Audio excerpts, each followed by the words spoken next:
And it doesn't take long for cold temperatures to take a negative toll on your car. Fox 24's in Kirika Azuka in Rogers with ways we can protect our cars in the freezing temperatures.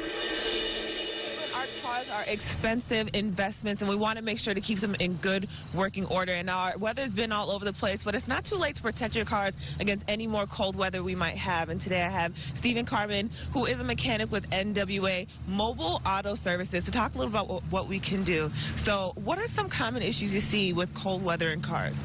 I would say the most common issue is the battery going dead in the wintertime.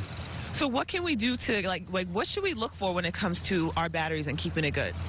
Probably, honestly, the easiest thing to do would be to take it over to a store like AutoZone and have them test it.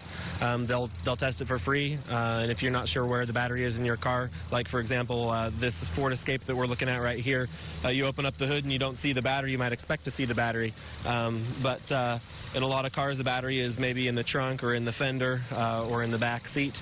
So you just look in your owner's manual and see where that battery is, so that when you go to AutoZone, you can show them where it is and they can test it for you. And if you need one, they'll actually install one for free for you. So what kinds of things should we look for that would tell us that our battery might be going bad? If you go to start the car and maybe a few days in a row, you'll notice that when you crank it over, it's slower to crank over. It's kind of like it's trying harder, or you'll see your headlights dim a little bit more than usual. Those are probably the two most common things. Well, thank you so much, Stephen. So we'll have a couple tips on our website later this morning, fox24news.tv. In Rogers, in Kirika Azuka, Fox 24 News.